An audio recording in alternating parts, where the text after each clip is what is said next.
Moto adishimama ya mamunyina ha ya mwakwa abado ba Adom TV Premtobre Kasee so ewia insamwasie na braso sa TV sa Adom TV Premtobre Kasee ensamno ne yetodwa wo mu bi ya wo betine Ghana mampani John Dramani Mahama ehia awofo akyerɛkyerɛfo ne mpanufo a wonda eye nnwuma ahodo ano civil society ene Ghana fo ahodo bi ewo ho wo framantamu na wono mo adwendwen National Education Forum no eho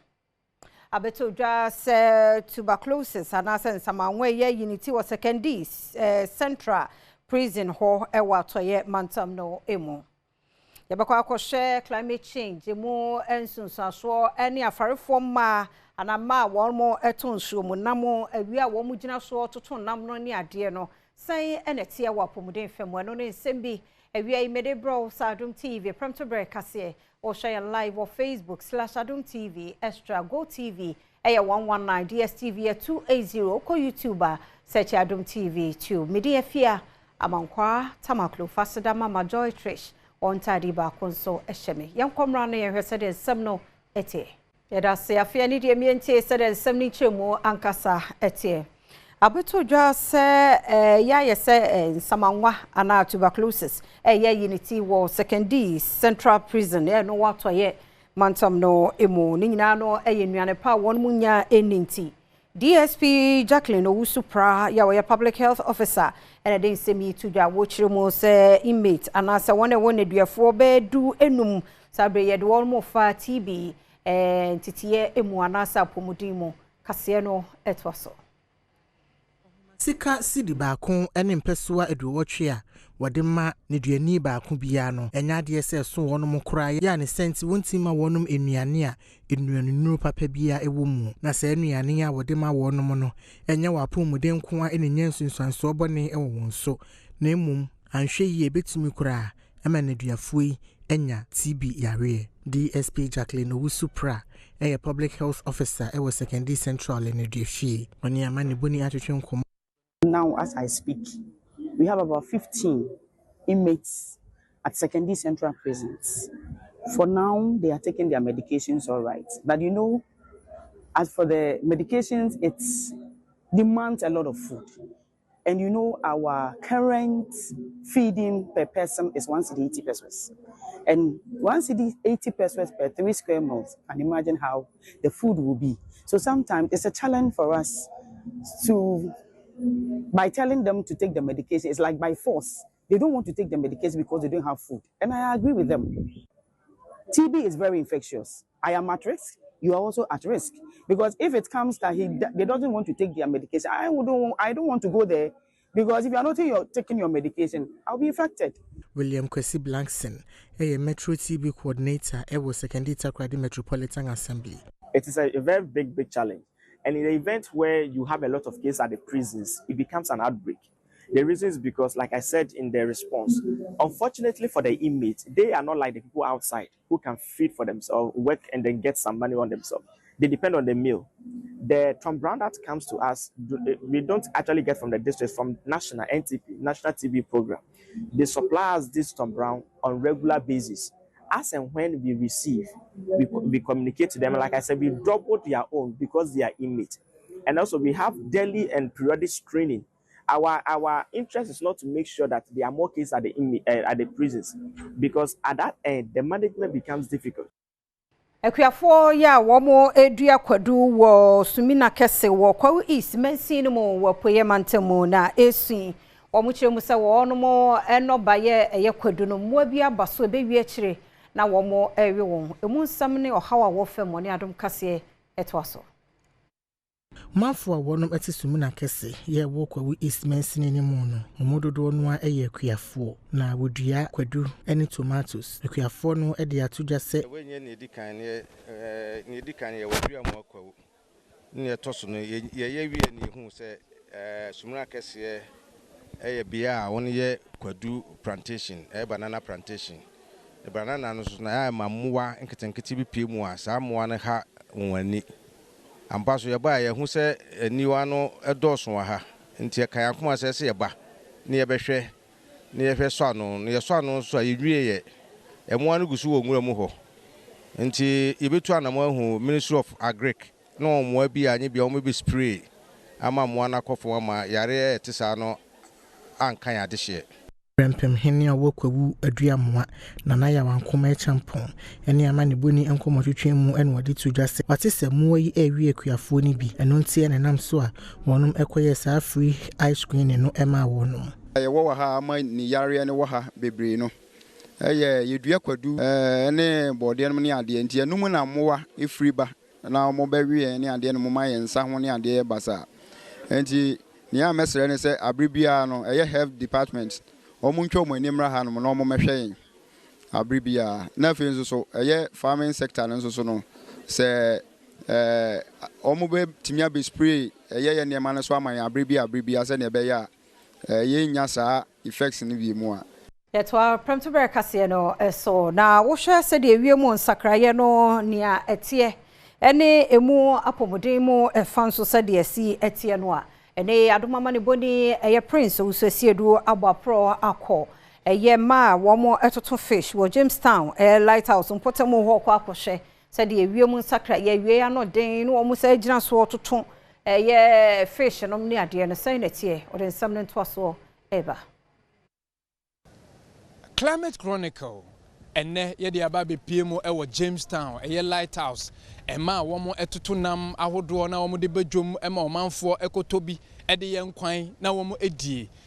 ena Adom news nsentwofo ebehwe emai womo tibia a womo wom ekwan a womo efa so etoto nam yi afie etwam ana Adom news nsentwofo ba ye hu se emayu a womo etoto nam yi enwusie ebowra mu pa ede yarewa awodo emom news nsentwofo enim se na womo ehwe enim se womo benya abefo ye stove ibi na womo etimi ede atoto nam nanso aban a etwam no entimi amom womo esan ene Adom news nsentwofo echebi yarewa awodo a womo enya efi enwusie se emai ebiya penfo womo mukita nkwada obaba patama na ayebeje obama ya stove na alaka no so ayebeje mbofama ne ze wayale azi abe ne de ya ndidi say nwusu ni bi ko wo mu doctor ni bi sen de ya num wiil ana do te ya shele ya num wiil ya totonam obi wa ya kwa bonu wala afana ha ma yetuntum na ya ba na okure say nwusu na okoye mu a ya mu be yetuntum wala ya nje na wa amen na edu bi wala se totonam ni wi a ya nkote ya soda water ya num obo wo hu na ya akota na ya anum na wa aro hu kakra me yetimi totonam sa na ye bie enu kra enye yi ewusie no se kwa weni ehihite se de yedi mekwa agu weni no midina ha enye se wo kan se nya fifete me ti pai me rough enwusie na misi se onyem na ototo na wusie no kwanyem a o se ye ko hospital ansa na ya ho aton se ya nko hospital de na ya kase na ya ble me de me ko hospital bro 1 year omo ka chem se wusie na ma kokko na pressure ba me ho tumo bo ya metuntofim pa no mutuntum me de no gina nche mo wanka bida na imo yare mamzene ko hospital bia malaria Kani medical director no wo Rich Ayare Sabia Dr. Pori edi atudwa se emayoyi ene womo ema womo gina enwusie mu etoto nam no yare wa wodo bebre ana womo ebetimi enya essence from an aye shishi nintino ohumi kura nso esa ekoso tentem it is not say na won say eja no awte ho gransun sanso no enye betesa nyanya kura ne sesebe ema omofofuru ani de nyanya kura wo onyim no de totonam nya abodu mu hwehwe ehunu se oba bia asebo onyim no so treja no ho cha wan yi abewo bana ansana amene na du efem preterm baby a premature we say premature is your now you do kotu na mo ye no kubetam ni ade enti ensunsa so nye kra na enya kra ne se kosu che kra bu no akwan kra ti wu ni yema ansa no wawo no efem still born no midin at the Prince Owusu Esiedu Adom News Mayento Premtobre Kasee no so na akuafo a wono monyae enkokọ wo mfifi mantemu sese de enuane no ode mankokọ no ebo no den ebia nso ombenya bosian de akyere wonwuma no nso a emma e wo mantam ne muti aka ho bia mo adwuma no se de nkemre bia atwam ejina na so no ene entesa Dr. Erika Samuada ko eye mtinani a woda Poultry Farmers Association na wo mfimfini mantemu ano wode adesrede atsosoafo a wo hwe kuayo so ene mampanyi John Dramani Mahama animu se wommoa wonom se de beya enuane a woto edema wonom enkoko eboa ayedene no obitumi ateso ama wonom na aboa wonom adwuma woye ebra Dr. Erika Samoa ene amani boni atwetwe nkomo anu wo kire akokonam dodo a ganafo awi afibia no ena wo sere aban se wommoa se de beya wonom woto nkoko no wadwuma mu ebetre na wetumi akoso a enya enam dodo ama ganafo de me hunu pa ba kon e feed poultry farmers farm bebre gu because omuntimi to feed no and feed boy de pa ye na one the me say hu bi so access to funding a problem poultry industry a sikasem so what ma start kakra kra na so obetime nya sika ba mu no a challenge na so sika kra be nya start no so a problem ye nti ama youth no bebre ntimi nkom na so nka industry bi a ka say encourage more youth no mukom but nya funding no obia ntimi start poultry a very good na nisi ya pe na Dr. Peter Omega ya oye Infinity Mantemu Agri Director and Sudi Tuja say poultry farmers no obenye chicks they old chicks na obeye nejuma project ni nyina offer broilers so that why year na anya ni broilers a ni toyepo onye problem ya pere ebe support farmers no obe dua ebro so that obenye ebro pi wo system no man akukọ no so that ezibanasem no onye di yerehwe aha sisi ano minister fufuro na waba no nasem nye de Minister of Food and Agric na ekuafo ni kunu na obedi ejuma ebeko so ejina mfimfin mantam no emo director wo sha agric so ya Dr. Peter Omega na osuye na ni suni jina se wo mu ni staff veterinary for ni extension officers nti ama ejuma ne se de omo ye na akura na kwa na besi omu hiansa a wonde be ye ejuma Infinity Mantemu Agric Director Dr. Peter Omega no panyin sema wode ya tuja ene se wo hia adwumayefo enkanka veterinary fo se de be ye nwumadi a wodi e wo honom no ebetumi akoso na tumpon abro ni Adom Kasee hwehwe nkomo no o kire mu se poultry farm se wo mo emantam ne monko an 1200 na so adwumayefo honom no wesua eno ntina wo stress mpanyefo ebema wo adwumayefo ne bi aka ho those your problem with staffing agric in general extension officers also say eba central regional your farmers population by 696,600 but when we staff now 434 say I ratio now when no your staff cra veterinary officers the same thing on those you see you be there since you district be you one veterinary officer meanwhile ekuafo no district honu odosu ye be ere azana vet for no vetu ma hwe ekuafo nyida say yenyim de vet for no ohwe akukọ ohwe aponchi ohwe ngwa those things ni nyina one vet officer so sisi ayende wuru na yere bonye de aban no ni hweye so that oba maye agriculture extension officers enwachi Opanyina fimpino na duonomiensa obo ne dinse national best farmer na won mo so do won ho ehye dwumadi ne mu enso den sansim yitu dwade magana aban we started with 50 beds. Gradually, it will progress, and it is better than better. Lazy. When you enter it, you see the profit and the gains that you have. Secondary school be established at least poultry farm. You understand? Once a agric student, anybody who wants to free one or quite straight when what is meant for poultry, non so constated. You understand? Kakra, you bet me at your mom. Assembly members, one more water Metropolitan Assembly, they tumpeni for him, say one more gutters and no ensure Nesabi, Janai Femuniat, I am ma Tubuana, a likifa home basa, Ukrudumo, a process was some penful beam, if so we a yache, so also mubium, Sabi ensure Yinabinya baby pa, afa. Assembly members here one more Ewotema Metropolitan Assembly edi adesere tumpanyefo animo se one more embra wo ensraban emo nantempa no sewage lines no wonye bi emfa ema wo mo wo kire mu a sewage lines se wo honom na chepa eyi ya se se ne faso bia mpon shoda eni so abra assembly member Yewotema Padmore electoral area Charles Amos eni Adom Kasee hwehwe nkomo no ode sansim yetuja sena me kanu me problem nyina nyesa me problem o Tama problem of higher most sewer lines. Tama, problem we nyina is sewer lines. Sewer lines na che. Sewer lines what ma catch is more than 75 to 80 years. Na yipa kwabo so ya 80 years a. Na infinity say na ho ode te say. And a sewer line a shefum toilet fam different things fam. And in painful mutie mi na mass mutima kan say. Mama ye ni nko sewer lines nso yen yes, baby one more 4 inches, yen 6 inches. Do you 6 inches, yen 8 inches. Baby boy 10 inches, yen enwa. Because population na doso. Population na doso. Enwechi James Kwakuya on supervisor Emma TMA waste management and so the source say. Mostly no your sewage lines no a town block so a nyama ye yi film no nyama ketua ye yi pampers support any jeans sneakers anyway I say bi mu dumpi nyama sugum na pipe no so ache na sisi ano eso sisi ani ye change pipe to 4 inches kwa ye 6 inches says 6 inches pipe ye change ya 8 inches because of a development no air cost because it's here ye draw so first na ye draw so say it's here baby brain it's ama lines the pressure also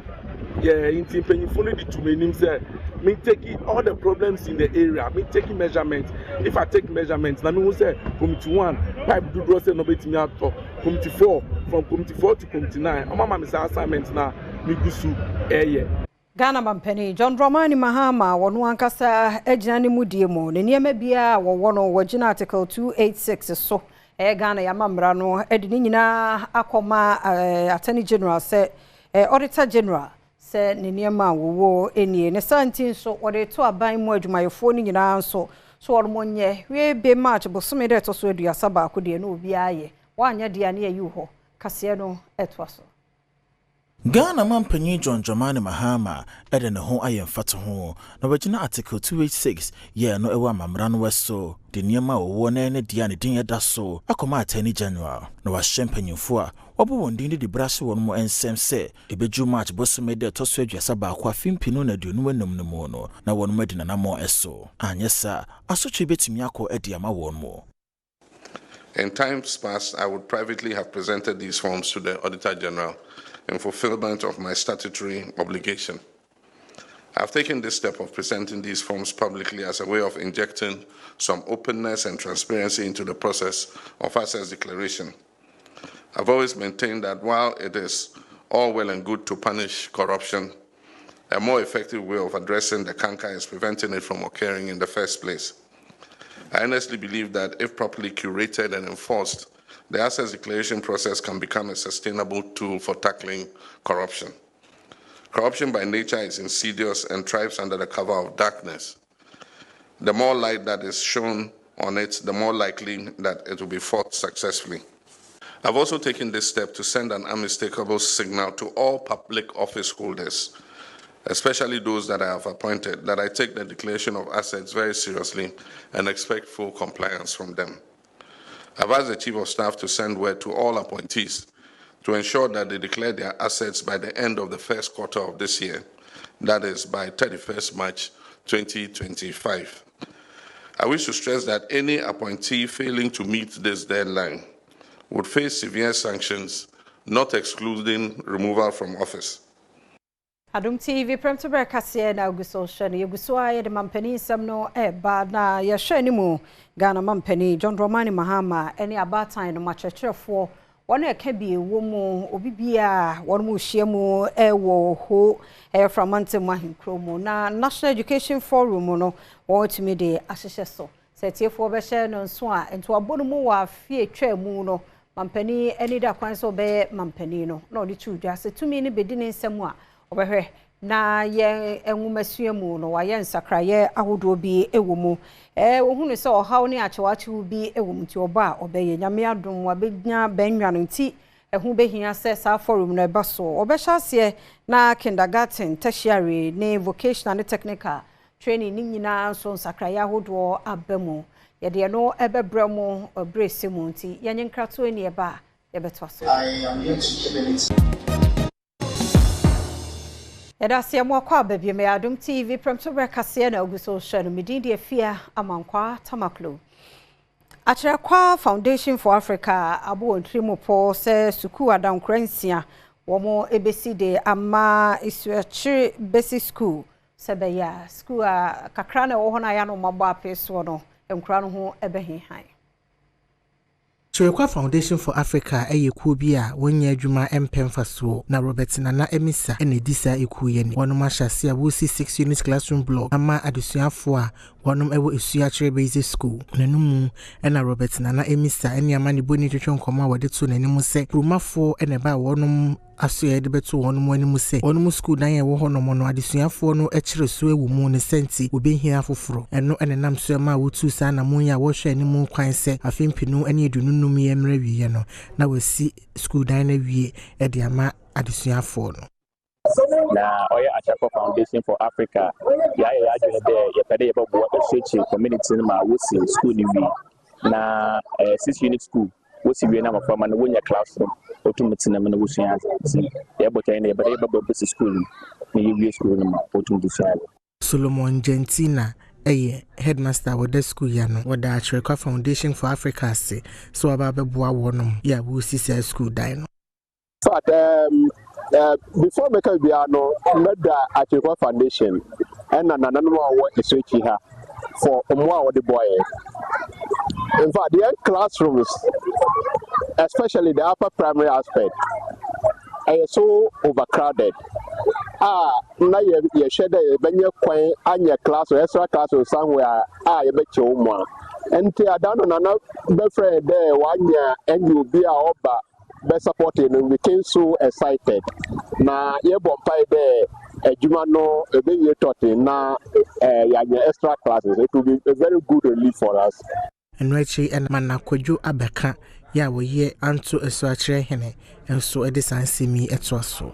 Your boga Kasinara, they are two suffer and ebu. How you just see him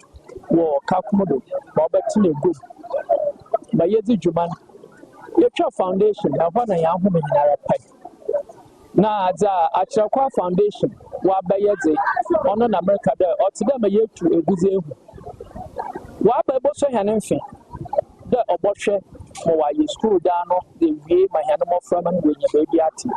into a some of that, or you need just some cassette, the message. Adom church and a name, me dear Bremo life.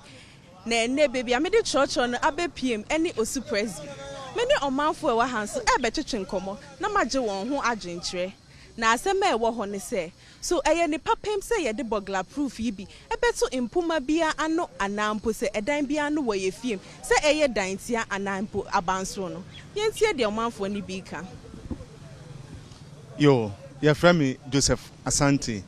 na the issue of bogla proof se yen yusu anama yen yusu no ewo susuanso boni ene esan wo susuanso papa na the disadvantage of it no say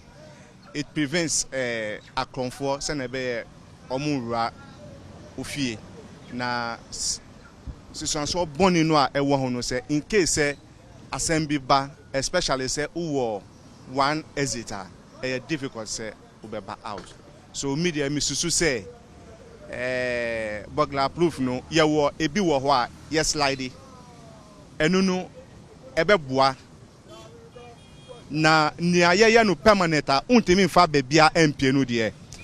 I totally disagree because example the reason why I make us me disagree is say me suffer or yire any 3 children one day be na ni mother-in-law ebesra no na ni mother-in-law ebesra no oko camp meet na okwa akoye nyame adwuma owo camp meet no ase na yesi eja atofie no mu Nijye ewo ho, niba 3 ewo ho, 2 boys, 1 girl. Any ni mother-in-law. Na January started from the entrance. So omunya journey from the entrance to the hall. January do hall. Omu journey to the baby omudano. January do omunya ko party egu battles ho. Sesia January do battles ho. Anka the sliding one na ewo ho. And they can get their way out. But inside say akoye permanent no. Mami no ehye. Ni mami no so ehye. Ni battery no so ehye. Omo nyina ewu ewo. Edan no mu. So mi susu say burglar proof no permanent one no there enye yen free system no. Mate me da se mejo so agentry. Your friend me Moses Gafa. Me kasa free Adom TV. Na asem no say enye no say ebi ana unni fie na bibi atu waja umanu mu odan mu bibi esi ebi say edan no shi dan so aloki omo pe baby afa ko san kola no na ko dan asem fufuro nti me madwin no say enye me da se eja ubeka bibi kakra. Oh, Mr. Your friend me Vidal Ayete Taylor. Mikasa free Osu Presby. Meche madwin say sa we no enye my friend say burglar proof no enye. Reason why I'm can say enye no. Won say ebi mu a omo dade ahyem. Eno kra na risk say fire ban wontimi fa dade no. But there slide na dade ni no and they wait me afam apwe. Enti meche madwin say there dade wom de enye ye free system no enye kra. Me da se mommy ka bibi kakra na yen things mo so na makan say sa we na gate no de emwa say de ye free ho na me da se into we so ne ensem a nkofo mo wo Osu Presby edeba me so na me di church mate se church on ye ma mate ne ti say away akwesi Japoma na yete no enkano ba yantoa Premtobre Kasee no eso make us a Ghana National Association of Private Schools ayene say womo eba bebo entoa na womo boa school ra no ma womo awo school ne niema bia womo enie no wobontoa no nye bia ma won se be ya won so mo a wode boa won masuamu no wotimi akoso esa ne sesesei AI adesua agentre ha ewo wiase amanyina entino schools ahodo a ewo Ghana hanom nso afasa akwanya no so a wode kira adesuafo ade ese de be ya ebeboa adesuafo na nkasa asoye ehwa adesua ho nsem so ahyase a wodi enwuma bebre se de be ya ebeboa ma wode AI ade kire ahye school curriculum ni mu. The positive side of it that many are not looking at is that AI excites people's creative imagination and propels them into critical thinking and creativity, which is the way forward for tomorrow. So we need our children tomorrow who will use AI as a means of enhancing their creativity so that they are able to create and solve problems and move into a future of growth and development. Nana Kwaku Saben eye akwamuhene ewo Sunyane Traditional Council dwumadie na se na ono so de adesrede to aban animu se funding is a problem for all private schools. So I wish that government will include funding of private schools in their budgets so that some sort of funding allocation can be given to the private schools to enable them run the schools well. I mean, it could be in the form of loans, repayable after a period of time, and with little interest to cushion them so they can do what they have to do best for the children of this country. Nkwanta South, womra shebejani eye Geoffrey Kini. Waye nyame so ade ama abusua ya na enu ntemu ni wakwa ahohiahia mu eye ntokwa nom ne ade no wakoye wo mo adoye.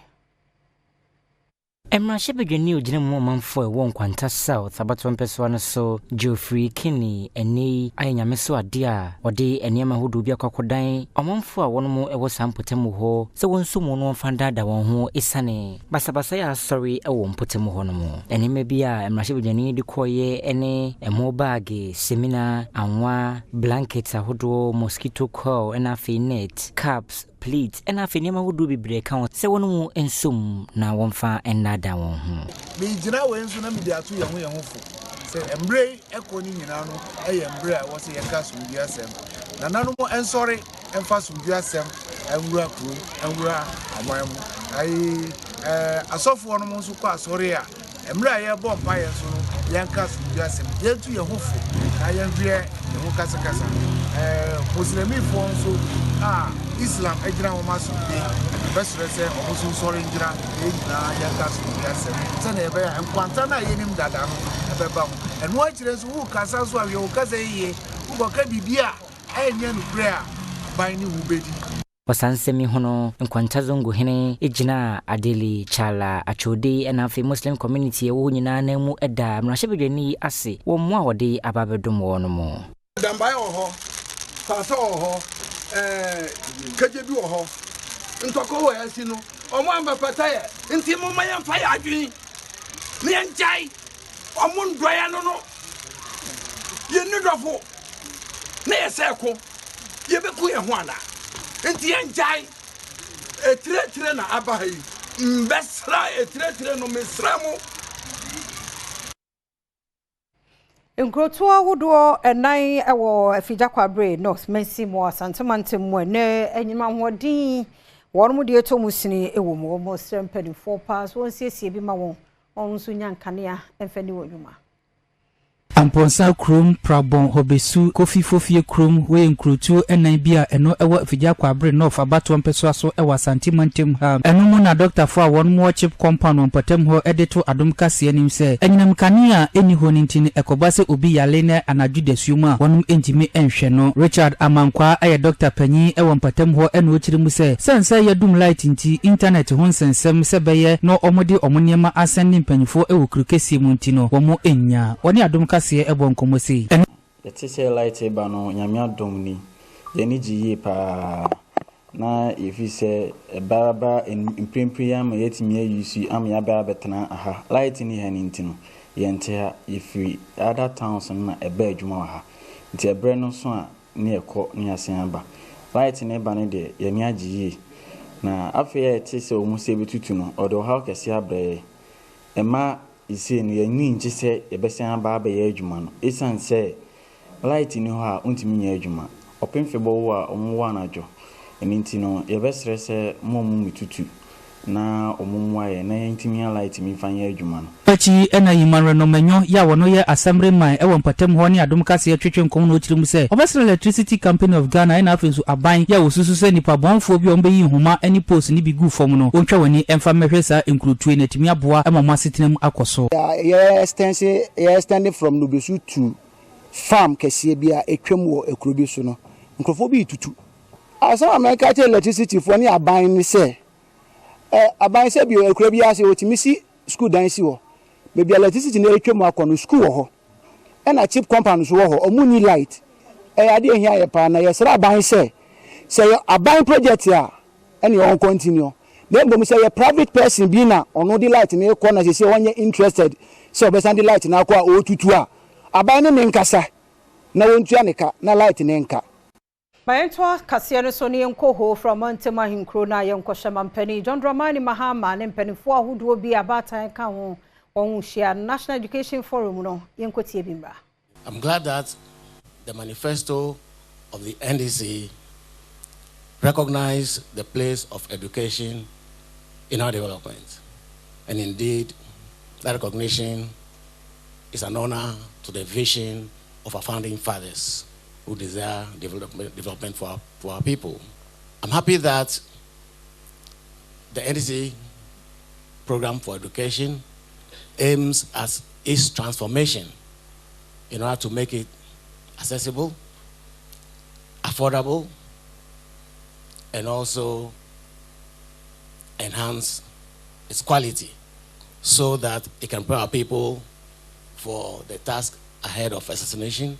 in the 21st century. And I'm also happy that as part of their strategy, that's the NDC strategy, the government strategy, they want to get the people involved. And that's the community engagement, which is why we are gathered here this afternoon. The relevant education for our purposes is one that will equip our people with the attitudes, the skills, and the problem-solving abilities that will enable them to succeed and to become the agents of change that our nation is in dire need of, as opposed to custodians of the status quo. We want to build for our purposes, for our future, for our development, agents of change. But of course, education by its very nature requires constant reform because it has to respond to the needs of the environment. Our education needs to improve to ensure that it facilitates the realization of our national desire for enhanced living standards.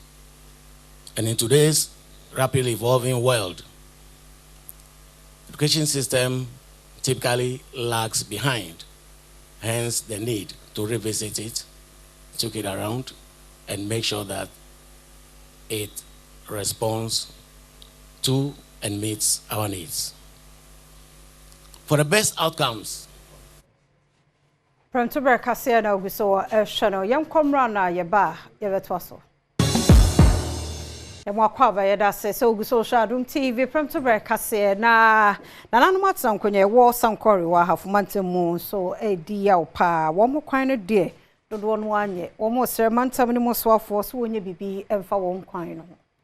Nananom ahemfa wɔnom ɛwɔ sankɔre yɛ wɔ hafomantem mu ɛde atugya sɛ wɔnom akwan yɛ wɔ nkuru mu hɔnom no ɛnyɛ koraa yɛ ne senti wɔde adesrɛde ato mantem mu soafoɔ no animu sɛ animanimu yɛ wɔmeyi kwan no ɛma wɔnom nana ɔkofo tabiri ɛyɛ kuruntinhene wɔgyina nananom ahemfo anamu ɛkasa yɛ ɛwɔ bra a hafomantem mu soafoɔ ɛne dom ɛkɔ wɔnom asoyɛ ɛkɔkyia wɔnom no ɛne wɔkyerɛ mu sɛ ɔba no wohunu ɛkwan a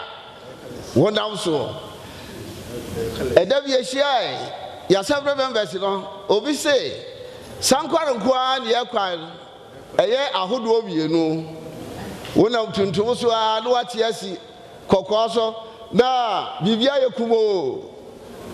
na di wachi a wadaroma yesrew afre contractor no na wadaroma onhwe na onye maye na abuo kosida ketedi ade ni nyina contractor no edensa ekososo wu abra wantibi anye wadaroma ye how titiru pa eno no Charity Gardner eya hafomantem musuafo ne kasa yemu enwade tuja se wone erikupoku ya oyesu na fo south emrashebedwani ebedin sawoso na wode won hawo no akwakoto mampani Rondramani Mahama nim se de beya obetumi ababehwe na wayi ama wonom enemi akasa me papa boss honorable Dr. Opoku any president Rondramani Mahama kasa ekoshiaye na de me papa Eric Kachre ne se de beya amotoso na neduma wo ye no ebewie peye pa eye se obeya sankore ene kwapon kwan so timi wie enumpo na de aka mo ne ye to so mana owie ne bibia o mana ye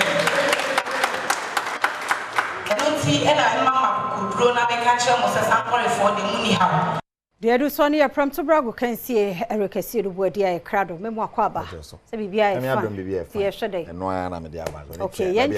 Kasee do bodi otwaso last afternoon yes masoma fi madam and Mrs. Safia Makwata Makro eke Brodora acheze nya subject akra o ma ye yematintim ofia zanse Brodo nkwan no de kwan ti me tokosua ne makoma no so ba Brododi na chese askwe ne ade a na me chase ade afina no de si won so atreman ho ya amansam bibire abani ade unse na BCC obabi o but me nim say omo de no ya na ko ne sen o anya eso ye nko ya no de yi kakra hwemu di teams me no omo bo na fans na de omo ba ba gym na kikri na nya sam keto akra otum say na no sa akopie mu wo ye Amina Sharks for game no a just I don't know am say your fans ni mu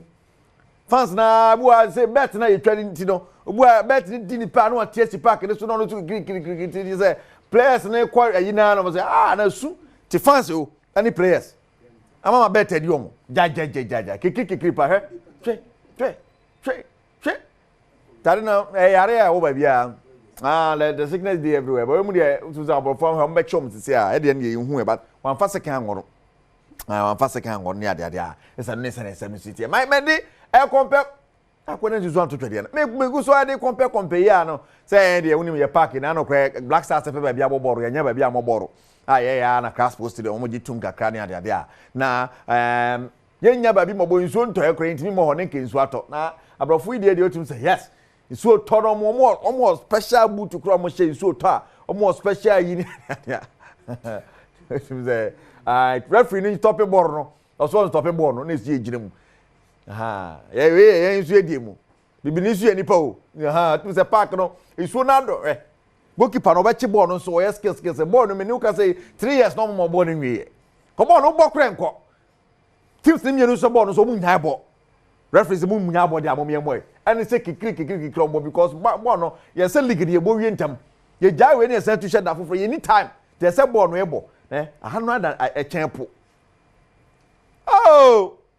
ko bibi ni no me judi well leti ye ba sani za match no ko me report me bro match no sani kokosie nyina bebo mo sani esi etie me do jam message afia Nkwanta makru na wato aso dia ma ahwe strategic position bi a ode ba strategic position left say kwose kakra no check wa de bi ho check ya bebo apa kejwa na nkasa ni Erika Siedubwadi it's red ya pawo ho antoma yesini na wo hwe sade etie no eni musu atete ne seria ni ade a wona ekohwe bie ensema ode to dwa no Adom Kasee edibiba. This story came about when I was